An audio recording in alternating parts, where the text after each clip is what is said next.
పెద్దలు మంత్రివర్యులు రామానాయుడు గారు, నిమ్మల రామానాయుడు గారు. అధ్యక్ష, ఈరోజు శాసనసభ స్పీకర్గా ఎన్నికై పదవి బాధ్యతలు స్వీకరించినటువంటి మీకు ముందుగా హృదయపూర్వకమైనటువంటి అభినందనలు ముందుగా తెలియజేసుకుంటూ ఉన్నా. ఎందుకంటే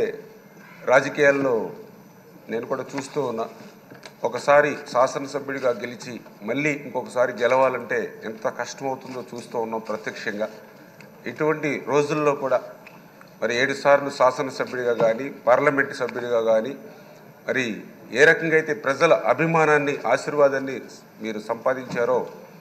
అదంతా కూడా మాలాంటి వారికి అందరికీ కూడా ఒక స్ఫూర్తిగా ఆదర్శంగా తీసుకోవాల్సినటువంటి బాధ్యత మా మీద ఉందని చెప్పి ఈ సందర్భంగా మరి తెలియజేసుకుంటూ, అదేవిధంగా ఏదైతే తెలుగుదేశం పార్టీ పరంగా, ఎందుకంటే తెలుగుదేశం పార్టీ అంటే బీసీ అంటే తెలుగుదేశం పార్టీ. ఎందుకంటే నేను కూడా ఆ రోజు చూసా, 1982లో తెలుగుదేశం పార్టీ ఆవిర్భవించక ముందు రాజకీయాలంటే ఒక ఫ్యాక్షనిస్టులు, ఇండస్ట్రియలిస్టులు, క్యాపిటలిస్టులు, భూస్వాముల చేతిలో ఉండేటువంటి రోజుల్లో ఆ రోజు ఎన్టీ రామారావు గారు రాజకీయం అంటే సామాన్యుడికి తెలియజెప్పేటువంటి స్థితిలో, అందులో ప్రత్యేకించి బడుగు బలహీన వర్గాలకి పెద్దపీట వేసేటువంటి స్థితి ఆ రోజు ఎన్టీ రామారావు గారి దగ్గర నుండి ఈరోజు చంద్రబాబు నాయుడు గారి వరకు కూడా తెలుగుదేశం పార్టీలో ఈ ఆంధ్రప్రదేశ్ రాష్ట్రంలో నేను కూడా చూసినటువంటి పరిస్థితి. అందుకు ప్రత్యేకించి లాస్ట్ టైం కూడా నేను చూసాం, ఏదైతే 2 పార్టీలు ఏదైతే వైఎస్ఆర్సీపీ తెలుగుదేశం పార్టీ ఉంటే ఆ రోజు కూడా వైఎస్ఆర్సీపీ పార్టీ అంటే ఒక జగన్మోహన్ రెడ్డి, ఒక విజయసాయిరెడ్డి, ఒక సుబ్బారెడ్డి, ఒక సజ్జల రామకృష్ణారెడ్డి, ఒక పెద్దిరెడ్డి రామచంద్రారెడ్డి, ఒక మిథున్ రెడ్డి, వీళ్ళు గుర్తు వచ్చేవారు ప్రజలకి. ఒక తెలుగుదేశం పార్టీ అంటే ఒక కళా వెంకట్రావు, ఒక అచ్చెన్నాయుడు, ఒక అయ్యన్న పాత్రుడు, ఒక యనమల రామకృష్ణుడు, ఒక పీతాని సత్యనారాయణ, ఒక కొల్లు రవీంద్ర, ఒక కాలవ శ్రీనివాసులు, ఒక కేఈ కృష్ణమూర్తి. అది తెలుగుదేశం పార్టీ అంటే ఎప్పుడు కూడా బీసీలకి ఆ రకంగా ఎప్పుడు కూడా ప్రాధాన్యత ఇచ్చేటువంటి పార్టీ అనే విషయాన్ని కూడా మరి నేను కూడా చాలా క్లియర్గా చూడడం జరిగింది అధ్యక్ష. ఆ రకంగా మళ్ళీ ఈరోజు కూడా, ఎందుకంటే ఆ రోజు కూడా బడుగు వర్గాలకి ప్రాధాన్యత ఇస్తూ ఆ రోజు మా గోదావరి దళిత బిడ్డ బాలయ్య గారిని ఒక అత్యున్నతమైనటువంటి పార్లమెంట్ స్పీకర్గా బాలయ్య గారిని తీసుకోవడం కానీ, అదేవిధంగా మరొక దళిత బిడ్డ ప్రతిభాభారతి గారిని మరి ఇక్కడ స్పీకర్గా తీసుకోవడం కానీ, ఈరోజు మళ్ళీ ఒక అయ్యన్న పాత్ర గారు ఒక సీనియర్ నాయకులు, ఒక బీసీ నాయకులు మళ్ళీ ఈరోజు స్పీకర్గా మరి ఈరోజు ఎన్నిక ఇవ్వడం వేళ చంద్రబాబు నాయుడు గారికి, అందుకు సహకరించినటువంటి పవన్ కళ్యాణ్ గారికి, బీజేపీ అందరికీ కూడా మనస్ఫూర్తిగా పేరు పేరున కూడా మరి ధన్యవాదాలు ఈ సందర్భంగా తెలియజేసుకుంటూ,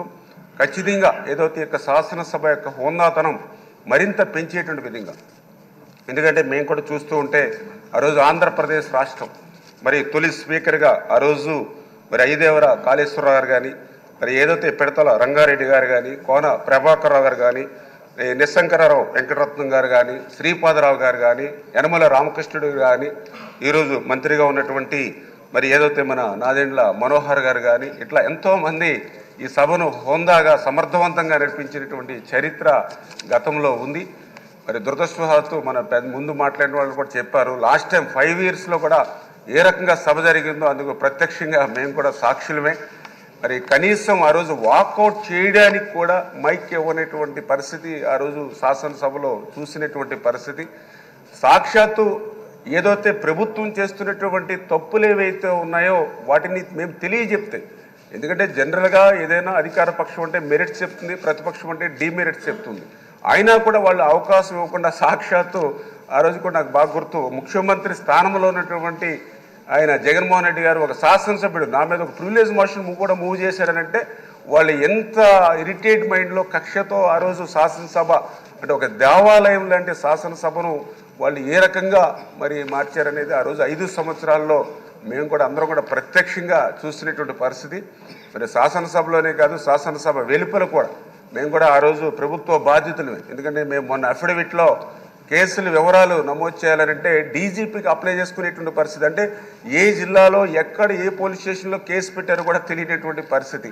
దగ్గర మా మీద నాకు ఆ వివరాలు తెచ్చుకుంటే 25 కేసులు నా మీదే నమోదయ్యాయి. అంటే నాకే ఆశ్చర్యం అనిపించింది, ఎందుకంటే 2019కి ముందు ఒక్క కేసు కూడా మా మీద లేనటువంటి రోజుల్లో మరి 25 కేసులు ఈ ప్రభుత్వం నమోదు చేశారంటే ఏ రకంగా కక్షలు, కేసులు, వేధింపులతోటి వాళ్ళ పాలన శాసనసభలోనూ సభ వెలుపల ఎట్లా జరిగిందనేది అందరికీ అర్థమవుతున్నటువంటి పరిస్థితి అధ్యక్ష. మరి అటువంటి పరిస్థితికి భిన్నంగా మళ్ళీ అటువంటి ఎవరైతే ఇంతకుముందు మనం మాట్లాడుకునేటువంటి మహనీయులు ఎవరైతే శాసనసభను మరి హోందాగా సమర్థవంతంగా నిర్వహించారో ఆ కోణంలో మళ్ళీ అయ్యన్న పాత్రుడు గారి ద్వారా, ఎందుకంటే నాకు కూడా ఆ నమ్మకం, ఎందుకంటే మీతో కూడా మాకు మంచి సన్నిహిత సంబంధం, మీరు కూడా ఏదో పంచాయతీరాజ్గా కానీ ఆర్ఎన్బిగా కానీ అందులో ప్రత్యేకించి మా గోదావరి జిల్లా పశ్చిమ గోదావరి జిల్లాకి మీరు కూడా ఇన్ఛార్జ్ మినిస్టర్గా ఉండి మిమ్మల్ని దగ్గరగా చూపిస్తున్నటువంటి పరిస్థితి అంచేత మీ యొక్క సారథ్యంలో మళ్ళీ ఆంధ్రప్రదేశ్ శాసనసభ మళ్ళీ హోందాగా సమర్థవంతంగా నడుచుకుంటుందని పూర్తిగా ఆశిస్తూ మరొక్కసారి మా అందరి తరఫున కూడా మీకు హృదయపూర్వకమైనటువంటి నమస్కారాలు, అభినందనలు తెలియజేసుకుంటాం. అధ్యక్షుడు గౌరవనీయులు ఫరూక్ గారు.